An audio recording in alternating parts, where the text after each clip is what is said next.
د واده اوله شپه او لومړی ځل سیکس. سلام دوستانو، خدای دې وکړي چې روغ جوړ او خوشحاله اوسئ. دوستانو، زموږ ټولې ویډیوګانې تاسو ته د جنسي اړخه پوره معلومات درکولو دپاره دي، نو له موږ سره اوسئ.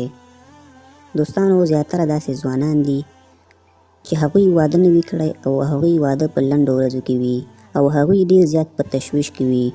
هغه تشویش یې دا وي چې هغوی نه پوهیږي چې په لومړۍ شپه به د خپلې مېرمنې سره څه ډول سیکس کوي، د کوم ځای نه به یې پیلوي او په څه باندې به یې ختموي، او هغوی ډېر زیات ډارېږي.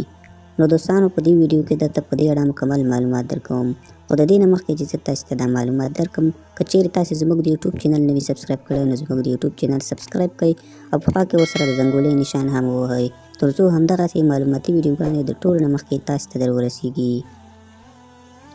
دوستانو، زیاتره داسې ځوانان وي چې د هغوی واده په لنډو ورځو کې کیدونکی وي او یا یې هم ورته اراده کړې وي، خو هغوی ډېر زیات خوف او ویره لري په زړه کې، هغه ځکه چې هغوی د دې نه مخکې هېڅکله هم سیکس نه وي کړی او هېڅکله هم کوم ښځینه سره مخ شوی نه وي، هغې سره یې لنډې خبرې نه وي کړي. حتما د واده لومړۍ شپه یو څه تاثیر لري، خو دوستانو دومره تاثیر هم نه لري، ځکه تاسو ته معلومات نه وي چې څه ټایم تاسو ته معلومات حاصل شي، نو بیا دا دومره سخت کار نه دی. د ټولو نه ښه شپه په عمر کې همدغه شپه وي. دوستانو، واده لومړۍ شپه د الله تعالی له لوري یو نعمت وي، نو دوستانو تاسو به په دې طریقه باندې د واده لومړۍ شپه تېره کړئ.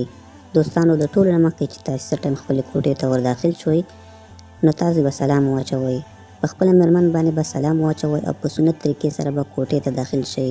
سنت طریقه به تاسو ته یاده وي چې په ښي لاس سره دروازه بیرته کول دي او بسم الله ویل دي او بیا سلام اچول دي. د دې نه بعد به تاسې لاړ شئ او د خپلې مېرمنې سره په خوا کې به کښېنئ او یو څو خبرې به ورسره وکئ. د هغې نه بعد به تاسې داسې وکئ چې اودس به وکئ او 2 رکعته لمونځ به وکئ او مېرمنې ته به هم ووایي چې هغه هم داسې وکړي. د لمانځه نه وروسته به تاسې د الله تعالی نه د ښه ژوند تېرولو لپاره دعا وکړئ. د هغې نه بعد به تاسې پاڅئ او د خپلې مېرمنې سره په خوا کې به کښېنئ. د هغې سره به د هغې ژوند، د هغې ملګرو، د هغې مور پلار او دې په اړه باندې خبرې ورسره وکړئ، ځکه چې هغې په لومړي ځل خپل کور پرېښی نو حتما هغه خفه وي. مور پلار ورته یادېږي او لږ څه نوی کور ورته نااشنا وي، نو هغه لږ څه شانته خفه وي. د هغې نه بعد به د خپل مور پلار، د خپل ورونو مور او د دوی په اړه به ورته معلومات ورکوئ.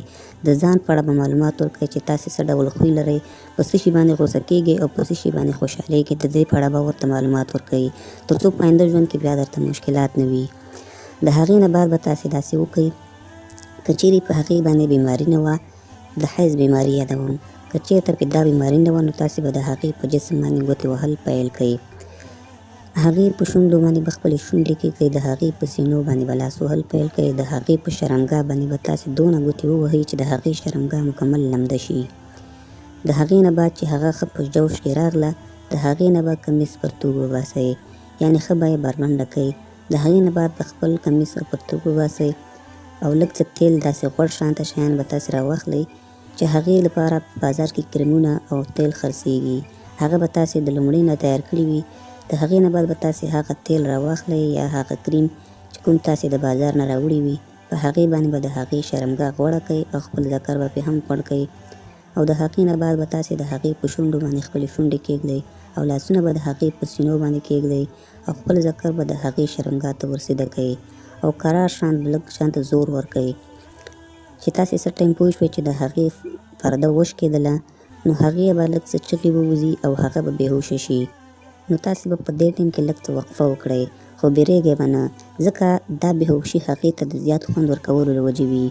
نو دوستانو، کله چې هغه بېرته په هوش کې راغله، نو د هغې شرمګاه به لږ څه باندې ورپاکه کړئ، هغه وینې او شیان به ترې پاک کړئ او د هغې نه بعد به لږ څه تیل به بیا په خپل ذکر او د هغې په شرمګاه باندې ووهئ او قرار به ورته ذکر ور داخل کړئ، خو دا ځل به لږ څه تیزه باندې خپل ذکر ور دننه کړئ، تر څو د هغې د بکارت پرده په مکمله توګه وشلېږي. نو کله چې د هغې پرده وشلېدله، نو هغې نه بعد ورسره ښه په مزه سیکس وکړئ.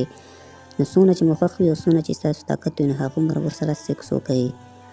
نو دوستانو، که تاسې په دا ډول د واده لومړۍ شپه تېره کړئ، نو تاسو ته به په آینده ژوند کې هېڅ مشکل نه وي، تل به خوشحاله وئ او ژوند به مو په خوشحالۍ تېرېږي. نو دوستانو، نن زموږ ویډیو همدې باره کې وه. که ویډیو مو خوښه شوې وي، نو درسره لایک یې کړئ او ملګرو سره یې هم شریکه کړئ، تر څو هغوی هم د دې ویډیو نه استفاده وکړي.